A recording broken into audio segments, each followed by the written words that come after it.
So on that note, Jose, are you able to come on camera? Are we good now? Yes. Yes, we're good.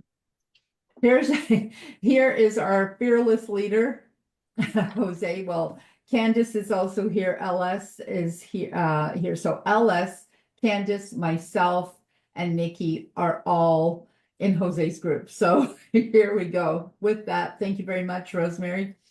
And I know you have to get going. That's why I was like, thank you so much. And thank you, Nikki, for participating in this. Nikki and I will be back at the end to talk about bank code. Right now, we're going to let Jose take it away. Jose Escobar, please take it away.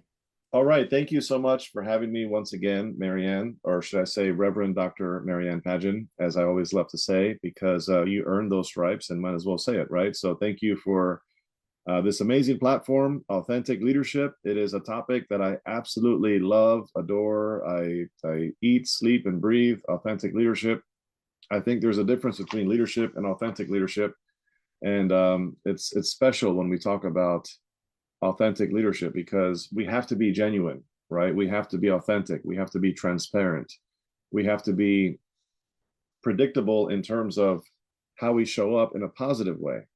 I don't know who said this. Maybe Dr. Phil said it because I'm a huge Dr. Phil fan, but it's been said that the greatest predictor of future behavior is past behavior, right? So if you look at somebody and you want to do business with somebody, or you look at somebody and you want to perhaps be a part of their organization, be a part of their company, maybe a preferred partner, a joint venture, whatever it is, it's always important to know how has this person produced and shown up before, right? And a lot of times we make the big mistake where we look at somebody and we see the writing on the wall, but we still decide to move forward with that person in whatever it is, whether it's a personal relationship, whether it's an employee to that person, or as a whatever it may be. It could be a significant other. We have to be very careful about who we follow. And then we also have to be careful about how we lead, because if we're leading, then that means people are by default what? In the comments, please. Yes, we're being followed. If we're leaders, we're being followed. So it is absolutely critical. Your entire business life blood depends on whether you can be a good leader or not. And a good leader, a strong leader, an authentic leader is going to make the necessary decisions that need to be made when they need to be made. And they're going to back those decisions by commitments, because I always say somebody can decide today to do something and decide tomorrow they change their mind. Are you committed as a leader to follow through on the things that you commit to? Sometimes it's going to sting. Sometimes it's not going to be so fun. Sometimes it's going to be extremely inconvenient. But it is required that we follow through on the things that we say we're going to do. And while I'm saying this out loud to all of you, guess who else I'm speaking to? Myself. Because I've made decisions. I've made commitments. And gosh darn it, if I make those, I better follow through on them. So I have a number of the commitments that I've made and things that I said I was going to do that are right now in the back of my mind stinging me a little bit, because that's life, right? Who goes through business and life unscathed? Anybody? You know, those rug burns, those falling on your chin or face first on the street, you hit a speed bump and you're on a bicycle, or you hit a rock and you fall over and a bike falls over and lands on your head and it hits you on the pavement. You know, that's happened to me before. So, but it can also happen to us in business as well. It can happen to us in personal relationships with maybe our parents or our siblings or our children or our spouse. It can happen at church with people that are, you know, churchgoers, your peers there, your parishioners is what we call it in my church, right? It could be on a sports team. It could be as an employer to an employee, or an employee to an employer. It could be from business partner to business partner. We have to really, really pay attention to how we're showing up. And part of that showing up process is a nice 2-word statement that says self-awareness. How self-aware are you when it comes to your authentic leadership? Are you real? Are you honest? Are you transparent? Do you take time to reflect and to analyze yourself at the end of the day? How did I show up today? What commitments did I not follow through on today? Where did I fall short? Where did I overpromise and underdeliver? That's a big one. So we have to be very, very clear about how we're showing up. And remember, how you do anything is how you do everything. That's not a blanket statement that's 100% true across the board, but for the most part, it's true. Okay. And you might disagree, and that's okay. If we all agreed, life would be boring. So it's okay if you disagree. So how you do anything is how you do everything. And you have to monitor that. You got to pay attention.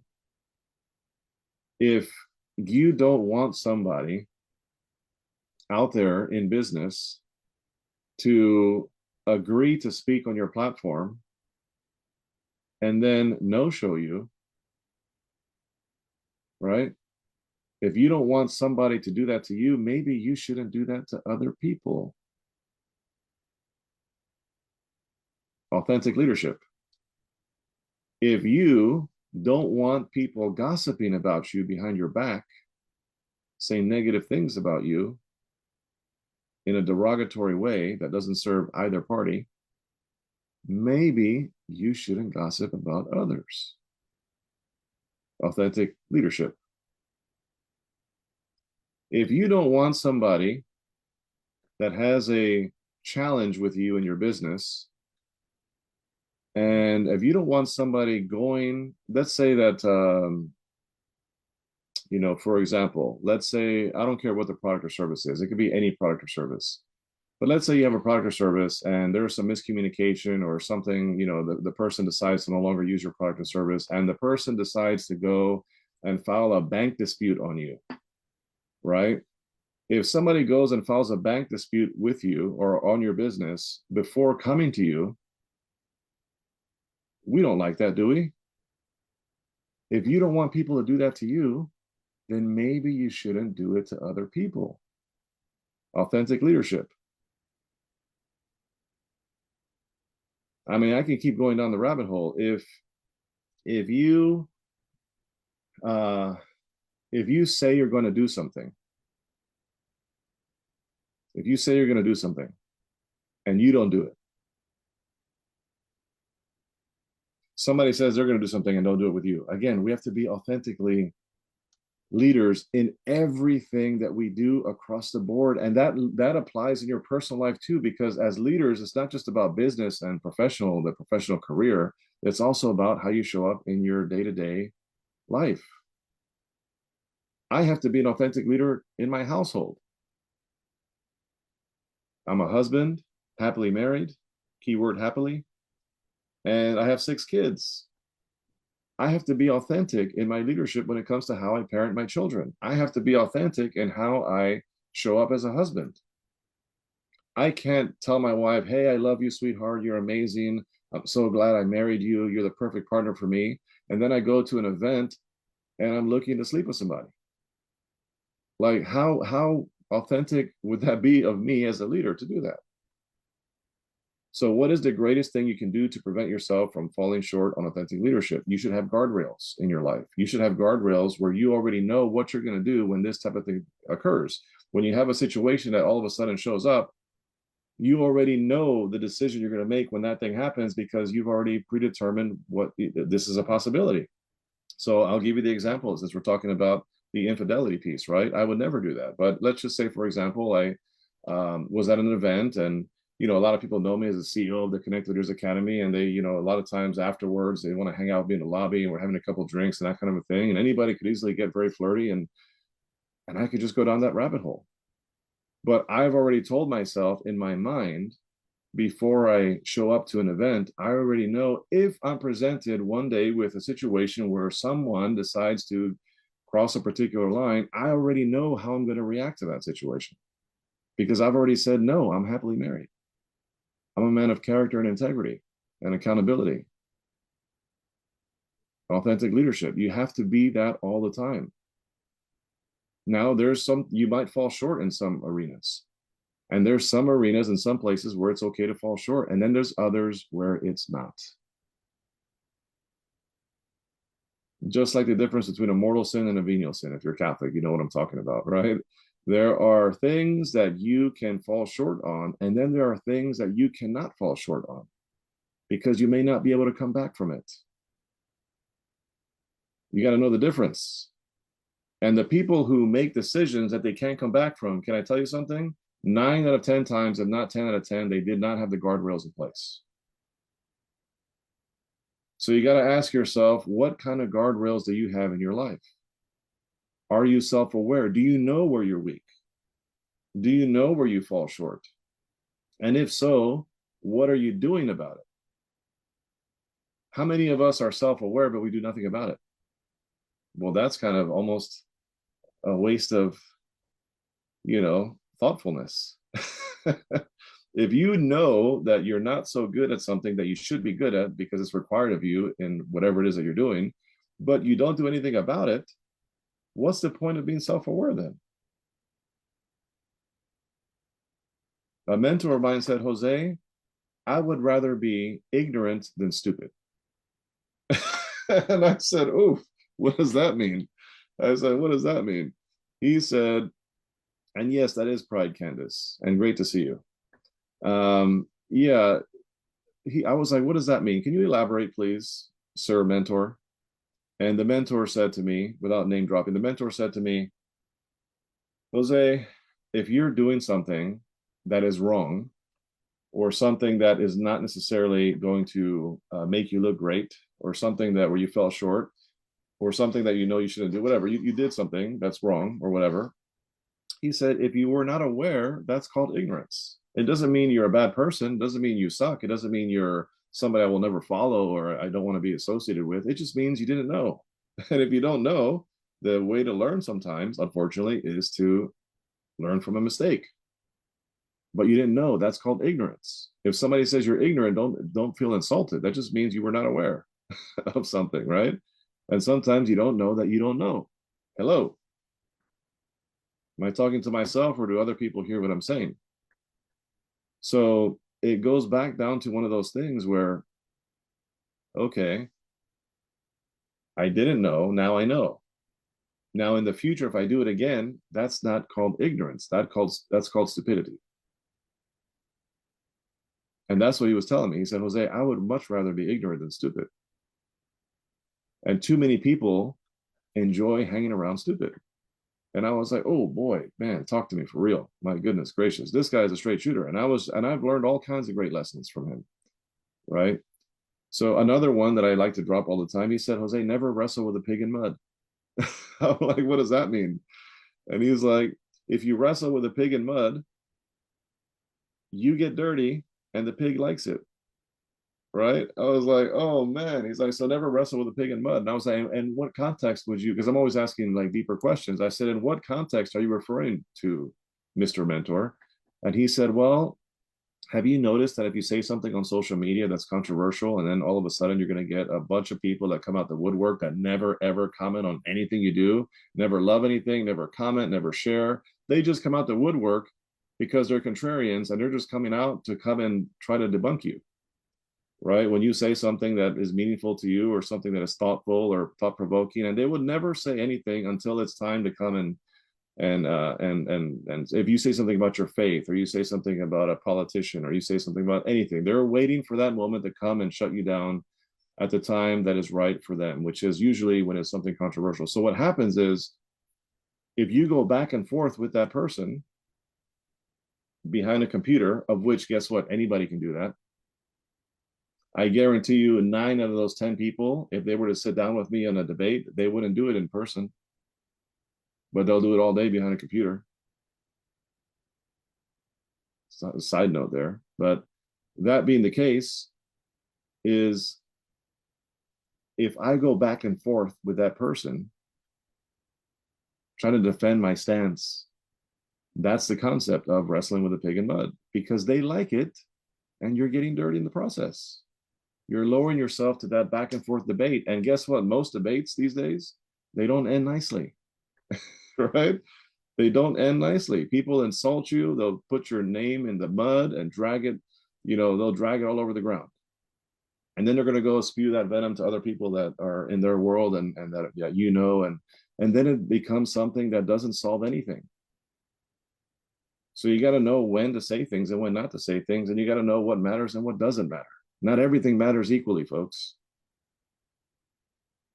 So going back, I can go down this rabbit hole. I'm going to go back to what I was saying earlier. It's self-awareness. We got to be self-aware as authentic leaders.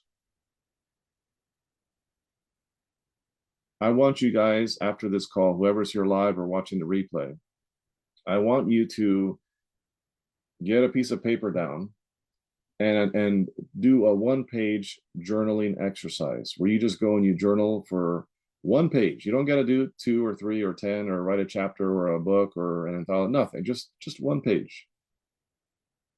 Now, I don't want the page to be like this kind of one page. If I could find it here. Of course, whenever you need something, you never find it, right? I'm not talking about this kind of one page, like a small little mini one page. I'm talking about like a full-blown piece of paper, 8x11. Okay, 8x11 piece of paper. Yeah, like that, like what LS is showing up, right? So not like a small one page like that. I'm talking like a regular one page. And I want you to ask yourself the question, how self-aware am I? How self-aware am I? On a scale of 1 to 10, 10 being extremely self-aware, and a scale and 1 being completely unaware, I probably don't even know that I'm unaware. Where do you lie? And just be real with yourself. And not just in business, but across the board. I want you to put 10 categories. And the 10 categories that I always pull are from your best year ever, right? So where are you financially in terms of self-awareness, right? With your parenting, with your relationship in terms of whether you have a significant other or you're a wife or a husband, right? Or with your career, your business, your job, whatever it is that you have, your health and wellness, your spiritual life, the recreational pieces, avocational. What are you doing on your spare and unproductive time? Are you even self-aware of that? I'm not going to go into all of them right now, but you can just go online or you can pick up this book, Your Best Year Ever by Michael Hyatt. And it talks about the 10 life domains. But you got to look at yourself holistically. As a leader, as an authentic leader, you have to be extremely self-aware. That's really where I'm hovering today. I mean, there's a lot of different categories. I can go in this long tangent, and we could be here for a week doing a 7-day masterclass on authentic leadership, because there's so many different categories of authentic leadership. But I'm just really hovering over self-awareness because it's so important. It is extremely important. It is more important than most people realize. And then I want you, once you have that number, right, and you know what that number is, whether it's a 7, 8, 6, 7, whatever, I mean, whatever that number is, then I want you to just start whatever comes to your mind. I want you to just write it down, jot it down, freestyle journaling, where you're just writing thoughts that come to your mind, positive or negative, around what you just discovered as you're rating yourself in every category. And that's going to help you. It's going to be step 1 to being just more self-aware.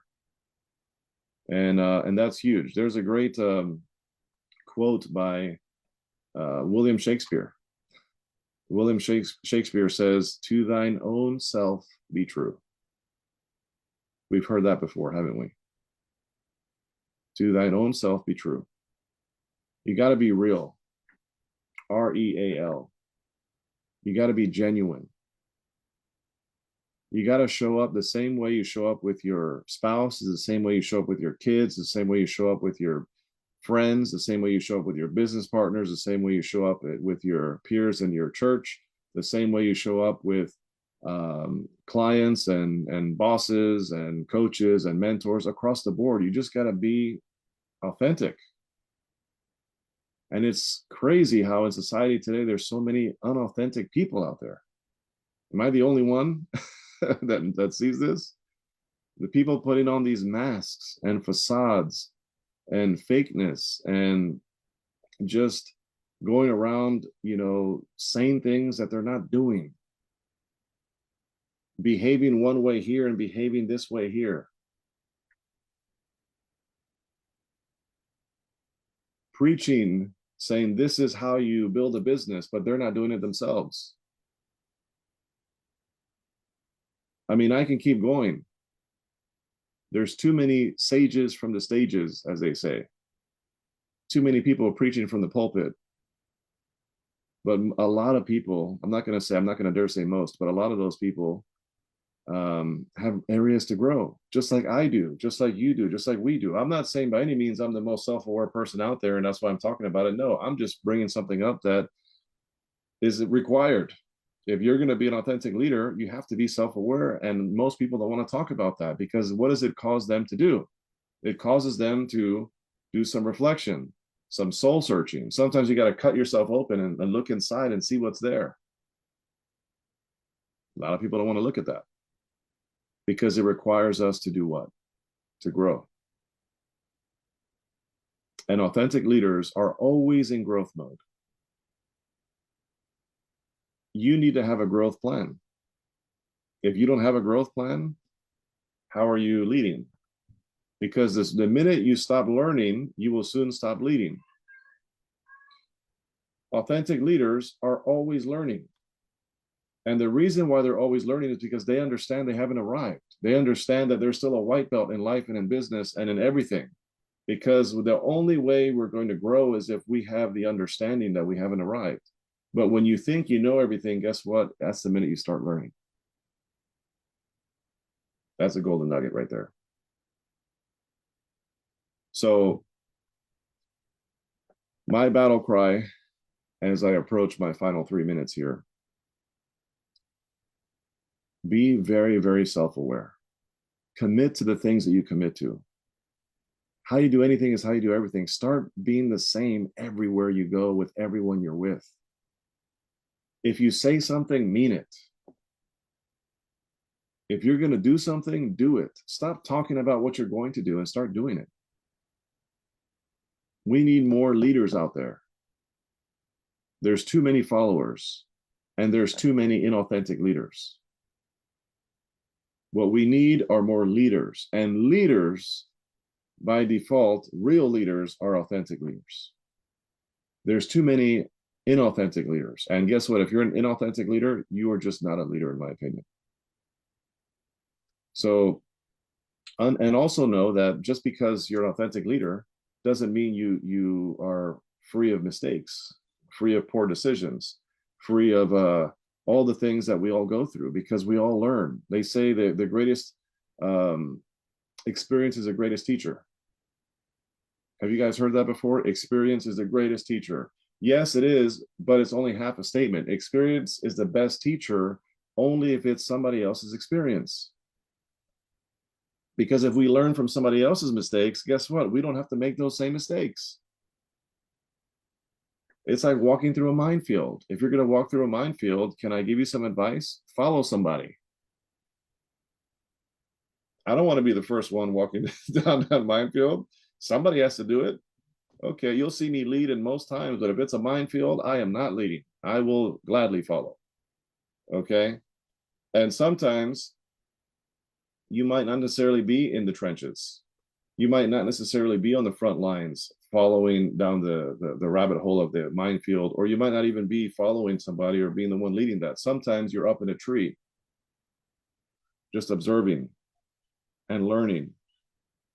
And that's okay. And when the time is right, you'll put your boots on the ground. But not all leaders need to be in the field. Some leaders are leaders that are in the oven. They're in the crock pot. They're being mentored and they're learning, and they haven't pulled the trigger and taken action.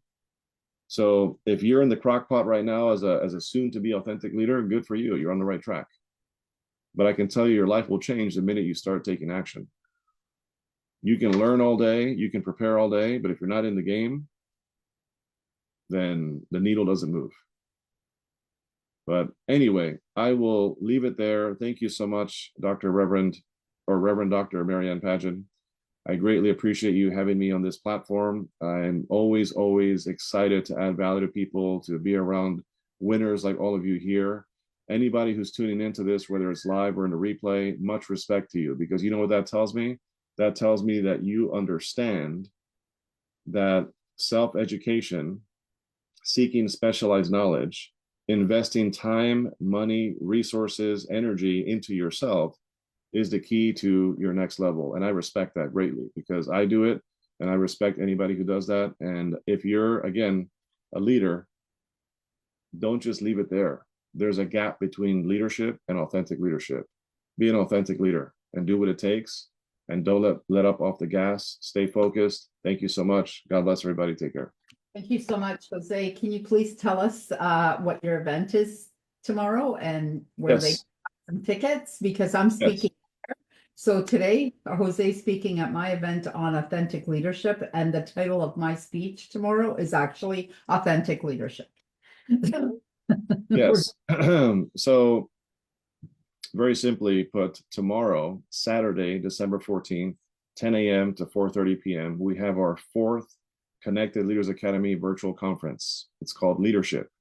We've already had 3 prior this year. We had Thrive, we had Catalyze, we had Mastery, and now we have Leadership. And Marianne was already in some of these here, so I'm excited. She's going to be back to impact so many people. And it's a global event, so you can literally attend from home. You can attend in your PJs, in your robe, in your bed with coffee, whatever you want to do. But it's for leaders, it's for entrepreneurs, it is for aspiring entrepreneurs.